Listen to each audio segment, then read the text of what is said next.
Around the year 565 AD, St. Columba witnessed what locals referred to as a water beast attempting to kill one of his followers trying to swim across the river. The beast approached the man, but before it was able to get him, St. Columba made the sign of the cross that bore Jesus Christ and said, "Go no further, do not touch the man, go back at once." And the creature was said to have looked like it was, quote, pulled back with ropes. Ever since then, strange sightings and appearances of what would become known as the Loch Ness monster have appeared and gotten wide recognition all around the world. And in the 1990s, dinosaurs and dinosaur-related material was beginning to take off thanks to the huge success from Jurassic Park. And one particular movie that would come out in its wake was something that centered around the Scottish lake and told its own story about the creature. I sent Dr. Abernathy. Had an accident. Dead. Loch Ness is a 1996 dramatic family film directed by John Henderson. It stars Ted Danson, Jolie Richardson, Ian Holm, and Kirsty Graham. The movie begins with a scientist named Dr. Abernathy walking out of a Scottish pub to look out at the lake. Something comes up from the water, though, and mesmerizes the man, leading him to take pictures of the creature, which gets startled from the bright lights of his camera. This causes the man to trip on the rocks as the creature escapes, which terribly hits his head to the point of death on Loch Ness, which kicks off a much bigger investigation. The main character is played by Ted Danson, Dr. Dempsey, who is an ex-cryptozoologist that has had his reputation pulled through the mud and is going through a divorce. Someone gives him a call and tells him that his last chance at redemption is to go to Loch Ness, prove that the monster doesn't exist, and get a paycheck. The mannerisms, themes, and even plot setup are all very similar, and I do mean this. It's very similar to what Dr. Ian Malcolm goes through just 1 year later in the Lost World Jurassic Park, which is really strange to say the least, and you're going to pick up on that pretty early on after watching both movies. What's the problem here? All you have to do is run the sonar up the loch, bring me definitive evidence that nothing's there. Now look guys, I saw this one back when it was still relatively new. I either rented it on VHS or watched it on TV, I can't really remember, but I don't think I have ever seen it ever since then. That is up until right now. I just got done rewatching the movie and look straight up, you more than likely haven't heard of it unless you're around my age, and if you have, you may have realized that not too many people ever bring it up, like at all. Nobody talks about Loch Ness. I'm not sure why, outside of the fact that it might have something to do with the sad fact that it was supposed to appear in theaters, but ultimately went direct to video instead. And I'll talk more about that later, but even when this thing was new, as a kid, I don't remember a lot of people going over. I mean, we knew it existed, but it wasn't anywhere near as popular as Jurassic Park or, it's funny, I think even Dinosaur may have been more popular. Greetings, Green Brother. That being said, it's a true shame because after rewatching this, I honestly think this is one of the best dinosaur or prehistoric focused movies of the 1990s outside of Jurassic Park, and it really surprised me to say the least. I'm very shocked I ended up liking this as much as I did upon rewatch, but I'm not gonna lie, this is a good movie. I do recommend this.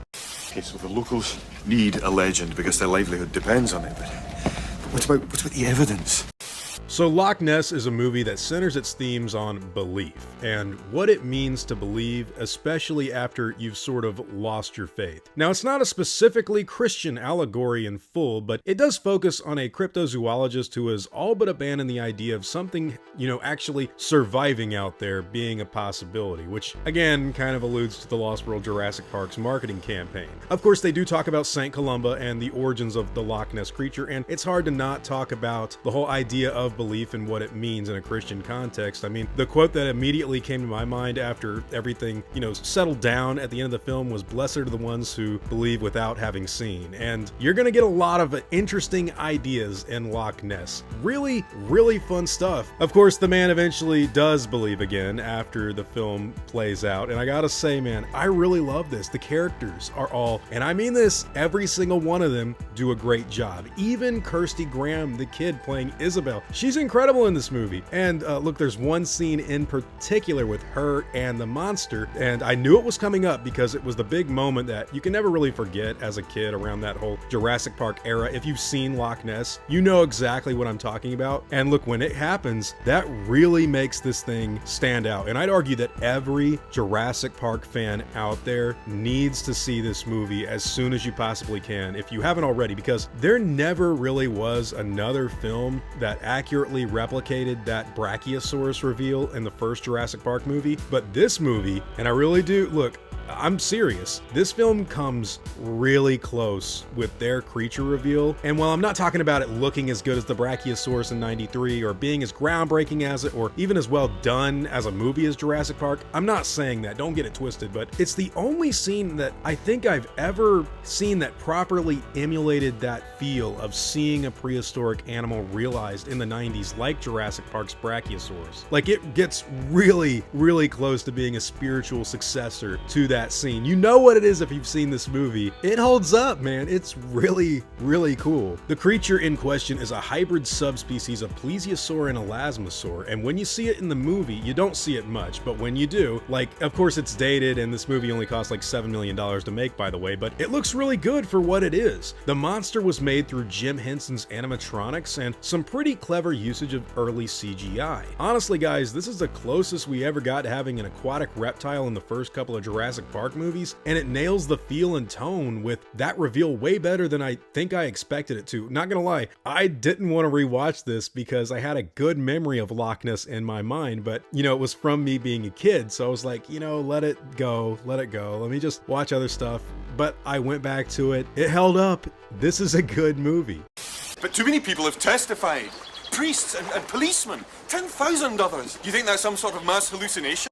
I'm unsure why Loch Ness aired on TV before it reached theaters, but I think that's what severely hurt it in the long run, because while it did end up making around $10 million in the United Kingdom, it never really made much of an impact anywhere else, which is a shame because the plot and characters are great, the performances are great, the story is very touching, and the special effects look like they would be in a Jurassic Park spinoff that came out on TV in the 90s. This is all pre-Lost World too, so again, I was very surprised to see how well this movie held up, and I'd go as far as saying that this is the most underrated movie about the Loch Ness monster I think I've ever seen. You guys that have seen it back in the day, you know what I'm talking about, but this is not a popular film. A lot of people probably never have seen it, and just know that this massive Jurassic Park fan that was eating up Lost World stuff at the time when he was a kid, he remembered Loch Ness.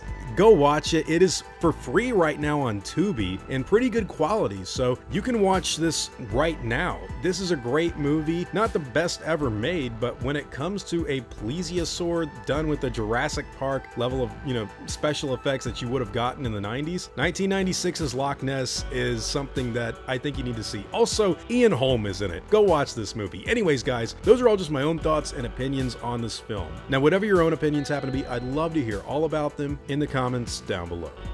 Let me tell you something, brother. Thanks for taking the time to watch this video. I really appreciate it, and if you'd like to see more, don't forget to like, subscribe, and hit the bell notification so you can be updated when I put out new videos. God bless you all. Christ is King. I hope you all enjoyed your time, and as always, take it easy.